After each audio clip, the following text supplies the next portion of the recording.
Chapter 5 Jain धर्म और बौद्ध धर्म के बारे में पिछली वीडियो के माध्यम से पढ़ा चुकी हूँ। पिछली वीडियो के माध्यम से मैंने आपको बौद्ध धर्म यानी बौद्ध धर्म पढ़ाया था कि बौद्ध धर्म का संस्थापक कौन था। बौद्ध धर्म की संस्थापक महावीर स्वामी यानी बौद्ध धर्म के संस्थापक गौतम बुद्ध थे। ओके, बौद्ध धर्म की स्थापना माने गौतम बुद्ध द्वारा की गई थी, जिनका वास्तविक नाम सिद्धार्थ था। माना जाता है कि छठी शताब्दी यानी छठी शताब्दी ईसा पूर्व भारत क्या था, कर्मकांडों यानी कर्मकांडों का कठोर पालन करने वाला था। उस समय जाति व्यवस्था यानी जाति व्यवस्था को पूरी तरह से माना जाता था या जाति व्यवस्था का कठोर रूप से पालन किया जाता था। ओके, परंतु यहाँ कुछ ऐसे व्यक्ति थे या भारत में उस समय भी कुछ ऐसे श्रेष्ठ महापुरुषों ने जन्म लिया जिन्होंने ज्ञान का प्रसार किया और उस ज्ञान के माध्यम से हमारे यहाँ जो कर्मकांड थे, जो पूजा पाठ था या जो जाति व्यवस्था थी, उस पर पूरी तरह से सुधार किया गया। ओके, सबसे पहले उन्होंने क्या किया, ईश्वर के ज्ञान के प्रकाश की तलाश की और तलाश करने के बाद लोगों को जीवन का सच्चा अर्थ माने लोगों को जीवन का सच्चा अर्थ क्या है इसे समझाने की पूरी तरह से कोशिश की। तो हम बात करते हैं कि छठी शताब्दी ईसा पूर्व भारत क्या था, माने अंधविश्वासों तथा कर्मकांडों पर पूरी तरह से डूबा हुआ था। माने लोग अज्ञानतावश लोगों में जाति व्यवस्था या जाति व्यवस्था को पूरी तरह से जाति व्यवस्था फैली होने से समाज में अलगाववाद था। इस जाति व्यवस्था से उबरने के लिए उस समय हमारे यहाँ जैन धर्म की स्थापना करने वाले महावीर स्वामी तथा बौद्ध धर्म की स्थापना करने वाले गौतम बुद्ध ने जन्म लिया। सबसे पहले मैंने आपको बौद्ध धर्म के बारे में पढ़ाया है कि बौद्ध धर्म की स्थापना गौतम बुद्ध द्वारा की गई थी, जिनका वास्तविक नाम सिद्धार्थ था। सिद्धार्थ बचपन से ही एक विचारशील बालक था। उसका मन सांसारिक भोगों में नहीं लगता था या उसका मन किसी भी राजकीय कार्य में नहीं था। पिता की इस चिंता को देखते हुए पिता ने उसे कई तरह से सांसारिकता की ओर ले जाने के लिए कम उम्र में बाल्यावस्था में ही गौतम बुद्ध का विवाह कर दिया था, जिससे यशोधरा नाम की एक राजकुमारी से गौतम बुद्ध का विवाह कराया गया। विवाह के कुछ वर्षों बाद गौतम बुद्ध के एक पुत्र पैदा हुआ जिसका नाम राहुल था। परंतु सांसारिक या राजपाट व्यवस्था में मन न लगने से इन्होंने अंततः घर छोड़ दिया था। घर छोड़ने के बाद इन्होंने बौद्ध गया में कई वर्षों कई दिनों तक 39 दिनों तक ध्यान में रहने के बाद उन्हें अंततः एक पीपल के वृक्ष के नीचे ज्ञान प्राप्त हुआ था। उसी समय से इनका नाम बुद्धा बुद्ध के नाम से जाने लगे थे तथा अपने इस ज्ञान को लोगों तक पहुंचाने के लिए या इस ज्ञान को प्रसारित करने के लिए इन्होंने वाराणसी के निकट सारनाथ में लोगों को उपदेश दिया था कि जीवन का सच्चा अर्थ क्या है, हमारे जीवन में किस तरह से। तो इनकी प्रमुख शिक्षाएं थी सही समझ, सही विश्वास, सही भाषण, सही कर्मकांड या सही प्रयास, सही ध्यान तथा जीवन में जीने का सही तरीका और सही व्यवहार। इन्होंने कई तरह की शिक्षाएं दी थी जिससे लोग इन कर्मकांडों या अंधविश्वासों से ऊपर आकर अपने जीवन के अर्थ को समझे। आगे आज हम बात करते हैं जैन धर्म। तो जैन धर्म के संस्थापक कौन थे? वर्धमान महावीर स्वामी थे। जैन धर्म की स्थापना वर्धमान महावीर स्वामी ने किया था। इनका जन्म वैशाली के निकट कुंडलवन नगर में 540 ईसा पूर्व हुआ था। इनका जन्म कुंडलवन यानी वैशाली के कुंडलवन नामक नगर में 540 ईसा पूर्व हुआ था। 29 वर्ष की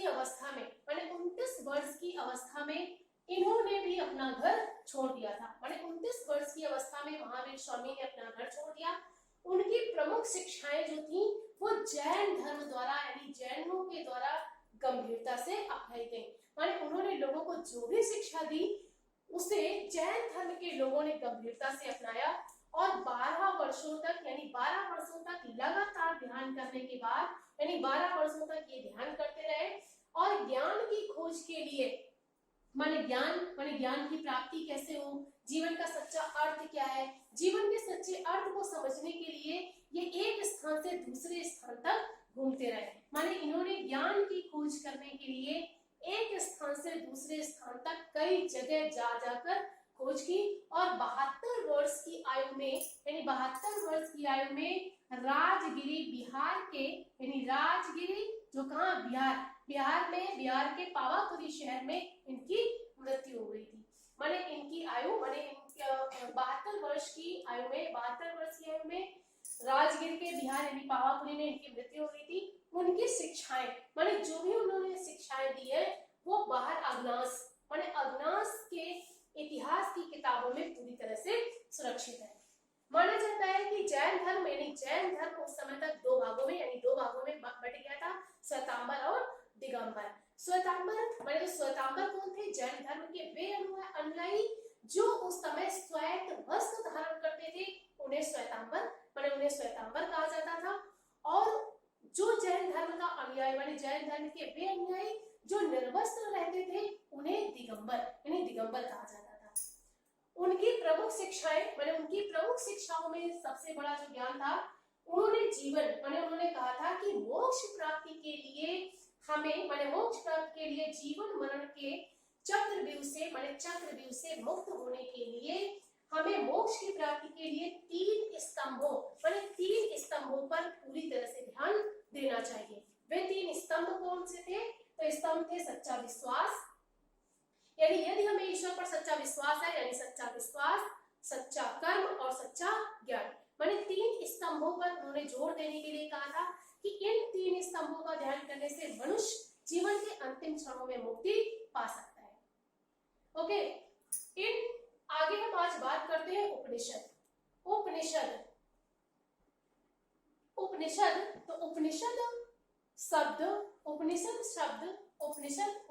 की हम बात करते हैं तो उपनिषद क्या है?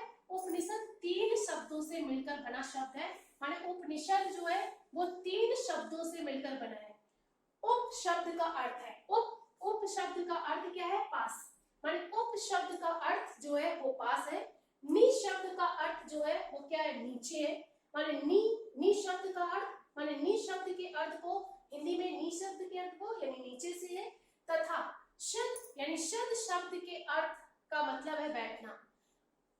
ठीक है। उपनिषद, तो स्टूडेंट्स उपनिषद शब्द को डिफाइन करते हैं, उपनिषद शब्द की शाब्दिक अर्थ को समझने के लिए कि उपनिषद शब्द तीन शब्दों से मिलकर बना है, यानी उप, दूसरा निश और शब्द। माने उपनिषद तीन शब्दों से मिलकर बना है, जिसमें उप शब्द का अर्थ है पास, नि शब्द का अर्थ है नीचे और शद शब्द का अर्थ क्या है? बैठना।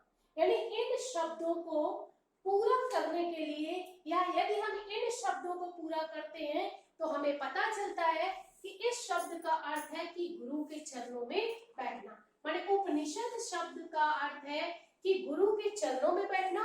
तो आप जानते हैं कि गुरु के चरणों में बैठना, इसका मतलब ज्ञान की प्राप्ति होना। माने ज्ञान की प्राप्ति के लिए हमें किसी न किसी गुरु या किसी न किसी माध्यम से हमें ज्ञान प्राप्त होता है। इसका मतलब ये नहीं कि केवल एक श्रेष्ठ गुरु, माने हम संसार में या सांसारिक चीजों से भी समय समय पर कई चीजों की जानकारी प्राप्त करते हैं, जिससे हमें ये पता चलता है कि गुरु के चरणों में बैठना माने दुनिया की सांसारिकता से भी हमेशा सीखते रहना, तथा गुरु के चरणों में बैठना तथा क्या करना? शिक्षा प्राप्त करना। माने शिक्षा प्राप्त करना उपनिषद के अंतर्गत आता है। तो स्टूडेंट्स उपनिषद शब्द तीन शब्दों से मिलकर बना है। उप शब्द यानी उप शब्द का अर्थ है पास, नि शब्द का अर्थ है नीचे और शब्द का अर्थ है बैठना। यानी इन शब्दों को पूरा करते हैं तो पता चलता है कि गुरु के चरणों में बैठना अर्थात शिक्षा प्राप्त करना। ओके, आगे हम बात करते हैं कि उपनिषद यानी भारत में 108 उपनिषद है, यानी उपनिषदों की संख्या हमारे भारत में 108 है। माने हमारे भारत में 108 उपनिषद है जो हमारी 11 माने 11 संस्कृतियों पर आधारित है। माने 11 संस्कृतियों के आधार पर माने उपनिषदों की संख्या कितनी है? 108 है। जो उपनिषद है उनमें हमारी 11 संस्कृतियां इंक्लूडेड है, यानी 11 संस्कृतियां हैं। और अधिकतर उपनिषद 8वीं शताब्दी तथा 4थी शताब्दी के ईसा पूर्व में लिखे गए हैं। माने जो भी हमारे उपनिषद है इनको लिखने का जो समय है वो 8वीं शताब्दी है, और कुछ उपनिषदों के लिखने का जो समय है वो क्या है? 4थी शताब्दी ईसा पूर्व में। ठीक है। अच्छे विचारों की प्राप्ति माने उपनिषदों को पढ़ने के माध्यम से या उपनिषदों का अध्ययन करने से अच्छे विचारों की प्राप्ति होती है। माने उपनिषदों का अध्ययन करने से अच्छे यानी श्रेष्ठ विचार या श्रेष्ठ विचारों की प्राप्ति होती है। इसमें से माने इनमें से पृथ्वी की उत्पत्ति माने ये माना गया है कि इनमें यानी उपनिषदों का अध्ययन करने से हमें पृथ्वी की उत्पत्ति यानी पृथ्वी की उत्पत्ति कैसे हुई, पृथ्वी की उत्पत्ति के बारे में जानकारी मिलती है।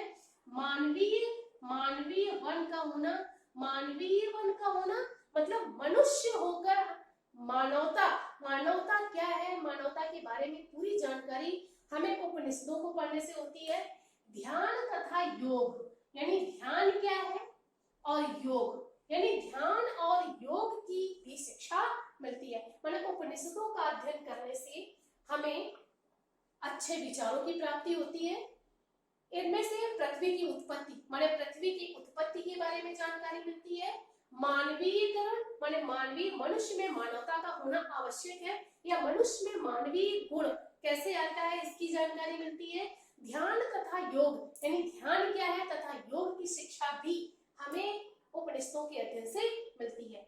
इसलिए कहा गया है कि हमें ईश्वर की पूजा माने हमें ईश्वर की पूजा के साथ भक्ति भी करनी चाहिए। माने क्योंकि मैंने आपको पढ़ाया कि 8वीं शताब्दी माने 8वीं शताब्दी के समय भारत में क्या था, लोग अंधविश्वास में डूबे हुए थे। लोगों में अंधविश्वास पाया जाता था।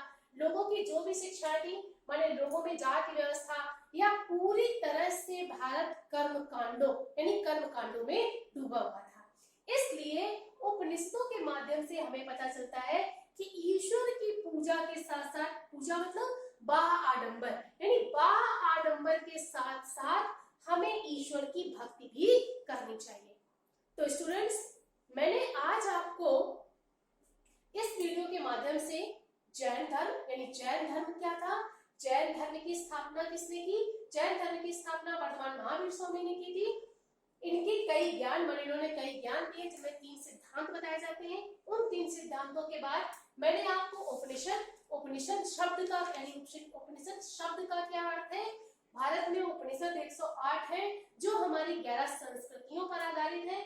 उपनिषदों माने उपनिषद जो है वो 4वीं तथा 8वीं शताब्दी के ईसा पूर्व में लिखे गए हैं।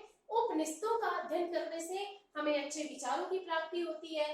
पृथ्वी की उत्पत्ति कैसे हुई, मानवीय गुण का क्या होना, ध्यान तथा योग की शिक्षा मिलती है तथा उपनिषदों का अध्ययन करने से हमें ये भी पता चलता है कि हमें ईश्वर की पूजा के साथ साथ ईश्वर की भक्ति भी करनी चाहिए।